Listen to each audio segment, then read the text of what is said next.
오늘은 굉장히 중요한 여러 이벤트들이 열린 하루였습니다. 먼저 CPI가 나왔죠. 지금쯤은 여러분 수치를 너무 잘 아실 테니까 간단하게 정리만 하자면요. 10월 CPI 3.2% 올라서 예상치 3.3을 하회했습니다. 전달 보인 3.7보다 낮아졌습니다. 근원 CPI 4.0 올랐는데요. 이 역시 예상치 4.1을 밑돌았습니다. 직후 티밀하우스 기자는 이렇게 글을 올렸습니다. 미국의 10월 CPI 수치는 연준의 금리 인상이 지난 7월 종료했다는 관측에 힘을 실어주는 결과다. 즉 연준의 마지막 금리 인상이 7월이었다는 점을 강력하게 신호했다는 얘기입니다. 그리고 굉장히 중요한 얘기를 하는데요. 차기 연준 회의에서 가장 큰 논쟁거리는 연준이 금리를 동결할 것이라는 명백한 사실을 정책 성명서에 반영하도록 어떻게 문구를 수정하는가에 집중될 것이다. 지난 몇 달 동안 연준 성명서는 천편일률적인 스토리를 보여왔습니다. 단어만 그때그때 바꾸는 그런 수준이었는데요. 지난달 성명서 내용 보면요. 최근 경제 상황, 고용 상황, 그리고 인플레 얘기하고요. 뱅킹 시스템 지적을 하고 그리고 2% 달성하기 위해서 금리를 동결 혹은 인상한다. 이게 천편일률의 스토리였습니다. 만약 이게 변할 수 있다면 이 앞쪽 내용이 달라져야 할 텐데요. 고용과 물가가 금리 결정 기본이 되니까 이 부분이 수정이 돼야 되겠습니다. 그런데 문제는 여전히 실업률이 낮고 경제는 호조를 보이고 있다는 점입니다. 일단 다른 사람도 아니고 티밀하우스가 연준 성명서가 바뀐다고 하니 우리는 일단 그 말을 신뢰를 하고요. 과연 어떤 내용이 바뀔 것인가, 그리고 바뀐 뒤 몇 달 뒤에 금리가 실제로 내려갔는지 과거 사례를 한번 보면 좋겠습니다. 가장 최근에 금리를 내렸던 것은 지난 2019년 7월이었습니다. 당시 상황은 지금과는 비슷하면서도 좀 달랐는데요. 비슷한 점은 거의 제로 금리에서 시작해서 금리를 올려왔다. 다른 점은 지금이 그때보다 훨씬 가파르고 훨씬 압축적으로 금리를 올렸다. 이 정도가 될 것 같습니다. 당시 연준이 금리 인상 멈춘 것은 2019년 1월 FOMC 때부터였습니다. 마지막으로 올린 2018년 10월 연준 성명서를 한번 보겠습니다. 앞에 내용 보시면 지금이랑도 크게 다른 게 없습니다. 컨트롤 C, 컨트롤 V로 갖다 붙이는 거는 그때나 지금이나 별 차이가 없는 것 같은데요. 노동시장이 계속 강하고 경제활동이 계속 확장적이다. 일자리 늘고 있고 실업률 계속 낮다. 가계지출이 강하게 늘고 있다. 인플레와 코인플레는 거의 2%다. 장기 기대 인플레는 거의 변화가 없다. 이런 상황에서 노동시장과 인플레 볼 때 우리는 기준금리를 25p 올린다. 자, 이게 2018년 12월 상황입니다. 2019년 1월 보겠습니다. 이때 처음으로 금리를 동결을 했는데요. 웬만한 게 다 똑같습니다. 노동시장, 그다음에 일자리 증가, 실업률 낮고요. 가계지출 견고하고 인플레 2% 부근이고 여기서부터 좀 달라지는데요.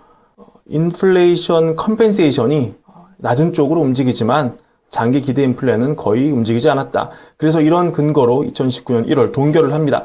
다시 말씀드리지만 변한 게 거의 없었어요. 1월에는. 하지만 3월에 가면 드디어 나옵니다. 뭐라고 하느냐? 노동시장이 여전히 강하고 일자리 창출력이 견고하고 실업률이 낮은 채로 유지되고 있다. 하지만 이제부터 나오죠. 가계 지출 성장이 둔화되고 있는 게 보인다. 실물 경기가 나빠지고 있다. 이런 얘기입니다. 그리고 12개월 기준으로 인플레가 떨어지고 있다. 인플레 떨어지고 있다는 거를 분명하게 명기를 합니다. 나머지는 다 비슷해요. 장기 기대 인플레 거의 변화가 없다. 그래서 기준금리 동결을 한다.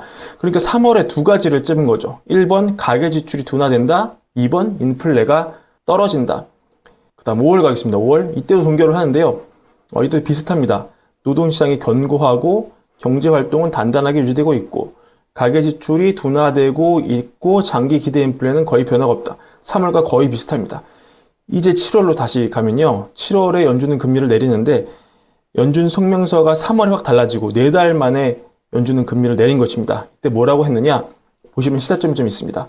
앞에가 거의 비슷하고요. 노동시장 견고하고 경제활동은 모더레이트 페이스. 이 전달에 솔리드라고 썼는데 이걸 모더레이트로 좀 바꾸죠. 그리고 일자리 증가는 견고하고 실업률은 낮은 수준이다.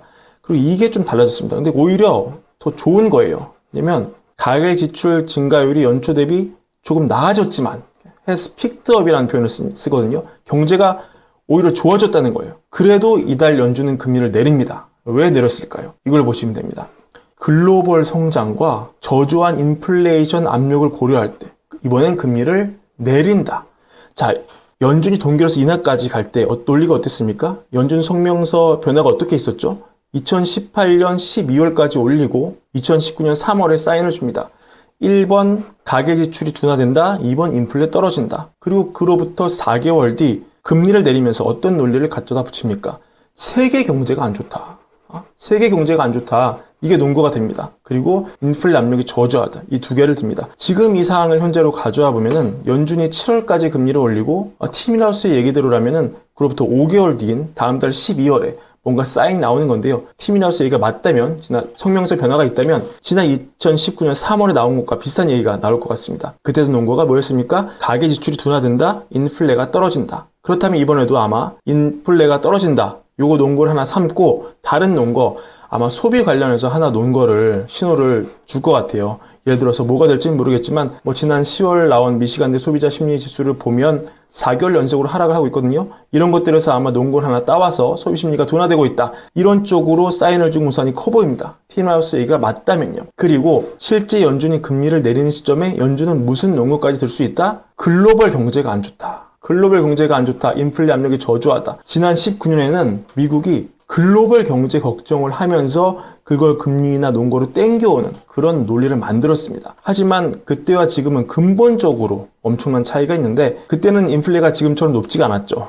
2%를 코어 기준으로도 왔다 갔다 하는 상황이었고 지금 내려갔지만 코어가 여전히 4%가 찍혀 있습니다. 그러니까 그때처럼 글로벌 경제 걱정을 하면서 금리나 논거로 땡겨오자니 이 인플레가 높은 게 딱 걸리는 거예요. 그러니까 지난 금리 인하 당시 연준의 시차보다는 이번에는 다음 달 연준 스탠스 변화가 성명서에 찍히더라도 실제 인하까지 걸리는 시간이 좀 더 그때보다 길 수는 있다. 그때는 3월에 성명서 좀 바꾸고 바로 7월에 4달 만에 내렸지만 이번에는 그보다 좀 더 걸릴 수도 있다. 그러나 단 하나 만약에 경기 침체가 온다면 별 고민 없이 인하를 빨리 들어갈 수 있는 치트키가 된다. 이 정도로 정리할 수 있을 것 같습니다. 여튼 연준은 어떻게든 경기 침체를 피하면서 또 내년 선거도 있기 때문이죠. 인플레를 낮추려는 그 좁은 길을 가려고 하고 있습니다. 오늘 굴수비 시카고 연은총재 스피치가 있었는데요. 흔히 이렇게 자신감을 보입니다. 실업률이 크게 오르지 않으면서 인플레가 지난 40년 만에 가장 빠른 속도로 둔화되고 있다. 경제는 연착륙에 가까워지고 있다. 10월 CPI 상당히 양호하다. 하지만 여전히 갈 길이 멀다고 경고를 잊지 않습니다. 이날 티밀하우스의 성명서 수정 시사 그리고 지난 연준의 역사를 봤을 때